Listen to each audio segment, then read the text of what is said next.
नमस्कार पशुपालक मित्रों, ग्राम श्री किसान में आपका हार्दिक अभिनंदन स्वागत करता हूं। मैं शशि कुमार। आज हमारे फॉर्म में एक बच्चा का जन्म हुआ है। तो जो बच्चा था वो फंस चुका था, डिक्टोसिया का केस था। तो ये हमारे सर के द्वारा, डॉक्टर साहब के द्वारा निकाला गया है। आइए इस प्रोसेस में कैसे कैसे बच्चे को निकाला गया और इसके बाद बच्चे को क्या करना चाहिए, माँ के लिए क्या करना चाहिए, इन सब के बारे में हम लोग जानते हैं डॉक्टर साहब की जुबानी। आइए मैं डॉक्टर साहब से मिलवाता हूँ।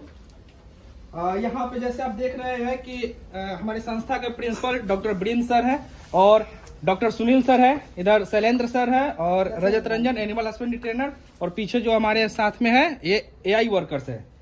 तो अभी जैसे ये देख सकते हैं कि बच्चिया जो है हमारा अभी काफी स्वस्थ है और इसमें आगे की प्रोसेस क्या होगी इसके लिए अब हम लोग डॉक्टर साहब की जुबानी ही जानेंगे। नमस्कार सर।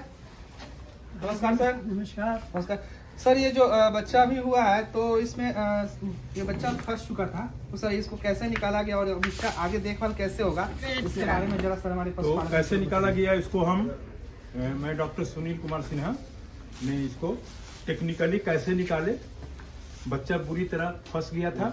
इस केस का नाम है डिस्टोकिया। तो डिस्टोकिया जो हो गया तो उसमें बच्चा का जान जाने की होता है, क्या कहते हैं, खतरा होता है, जिसको जितना जल्दी हो सके हम लोग जिंदा बच्चा इसको आउट करते हैं। इसके लिए हम लोग और रजत जो है एनिमल हस्बेंड्री ट्रेनर हैं, इनको लगाए। हम थे सर, हमारे प्रिंसिपल साहब थोड़ा वीडियोग्राफी में में लगे हुए थे, कॉन्फ्रेंसिंग में लगे हुए थे। तो इसको हम लोग टेक्निकली जो प्रोसेस है, बच्चे को हाथ डाल के पैर में रस्सी बांध के थोड़ा थोड़ा स्मूथली करके बाहर निकाला गया और बच्चे को हम लोग निकाल लिए। उसके बाद निकालने के बाद हमारा पोस्ट ट्रीटमेंट क्या होगा डिस्टोकिया के बाद गाय का और इसके बारे में हमारे सर बताएंगे। और हम लोग अभी जो कर रहे हैं पहले बच्चे का वो हम दिखा रहे हैं आप लोगों के पास। तो अब हमारे प्रिंसिपल सर से आप जानिए कि कैसे बच्चिया की देख रेख होगा और कैसे बच्चिया अभी स्वस्थ रहेगी। इसके बारे में मैं अब प्रिंसिपल सर से आग्रह करूंगा कि सर बताएं। नमस्कार सर। हाँ जी सर, हमारे किसान साथियों को सर बताइए कि कैसे बच्चे की देखभाल होगी इस बच्चे की। ये बाछी डिस्टोकिया बाहर आ गया, डिस्टोकिया हो गया था। अब देखिए एक दिन नहीं है तो 1 घंटा के अंदर का ये बच्चा बाहर आया हुआ है। इसमें 3 प्रक्रिया हम लोग करना चाहिए। पहला प्रक्रिया है कि इसको नाक मुंह साफ करके जो श्वास साफ हो चुका है, श्वसन प्रक्रिया को सुनिश्चित कर लेते हैं कि रेस्पिरेटरी सिस्टम में शुरू हुआ कि नहीं। दूसरा है कि नाभि का ड्रेसिंग करेंगे, ठीक है। तीसरा होगा कि कोलोस्ट्रम देंगे इसको भोजन के रूप में।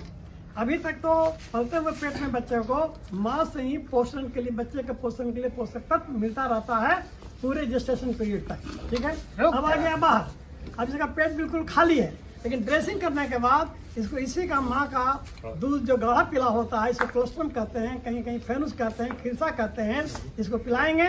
और पिलाने की मात्रा होगा जो बच्चे का वजन का 10वां भाग। एक बच्चे का लगभग वजन होगा कोई 20 किलो 22 किलो, तो इसको 2-2.25 किलो एक दिन का पर्याप्त भोजन होगा। इसी माँ का गाढ़ा पिला दूध, इसको खिरसा कहते हैं। 1 किलो या 1 किलो से थोड़ा ज्यादा, 1.25 किलो सुबह 1.25 किलो शाम, ये होगा पर्याप्त भोजन। अब उसके पहले देख लीजिए ड्रेसिंग कैसे किया जाता है। अभी ड्रेसिंग करेंगे तो प्रोत्साहन देंगे। अब ड्रेसिंग का देखिए, ड्रेसिंग क्यों करते हैं। अगर इसको खाली छोड़ देंगे तो मान लीजिए कहीं से कोई कौवा ऐसा कुछ पक्षी खींच लिया तो यहाँ अम्लाइकल हर्निया हो जाता है ना। अगर कहीं से चोंच मार दिया पक्षी, वहाँ घाव हो जाएगा, वहाँ पर मैगट हो जाएगा, गोबर लग गया, गंदगी हो जाएगी, इन्फेक्शन हो जाएगा। इस सारे से बचाव के लिए ड्रेसिंग कर देते हैं। तो ड्रेसिंग कर देंगे 3 से 4 दिन में नाभि स्वतः सूख जाएगा, ठीक है। इसलिए इसको ड्रेसिंग करना जरूरी है। अगर ये बैठ जाती है बाछी जमीन में तो जमीन में भी बैक्टीरिया, वायरस, जीवाणु, विषाणु सबको वही भंडार है। अगर प्रवेश कर गया तो फिर से ये खतरा हो जाएगा, मैंने गाय को या बाछी को ये बीमार कर देगी। अभी देखिए ड्रेसिंग हो रहा है, ड्रेसिंग में है ना, ये देखिए बेटाडीन से ड्रेसिंग कर रहे हैं, जो एंटीसेप्टिक है। बेटाडीन रुआ में डाल करके ये हमारे रजत जी है, इनको वहाँ पर ये नाभि के नीचे लगा दिया। अगर दिखता है तो आप देख सकते हैं, आप नजदीक से उधर है ना। अब इसको एक स्लाइड बैंडेज से बांध देंगे, स्लाइस बनने का मतलब कोई घंटा कपड़े से नहीं बनना होता है, नहीं तो उससे भी इन्फेक्शन आने का चांस आता है। तो साफ सुथरा स्लाइस बनवा करके हम लोग हॉस्पिटल में यूज करते हैं, उसे बांध देंगे और वो स्वतः 3-4 दिन में सूख के नाली से गिर जाता है। यही ड्रेसिंग करने का ही मतलब है, कोई इन्फेक्शन से बचाने के लिए ड्रेसिंग करते हैं। अब अगला जो होगा इसको हिलसा पिलाने का काम करेंगे। इसके वजन का 10वां भाग होगा, करीब 2 से 2.25 किलो के लगभग। इसको एक दिन पिलाएंगे।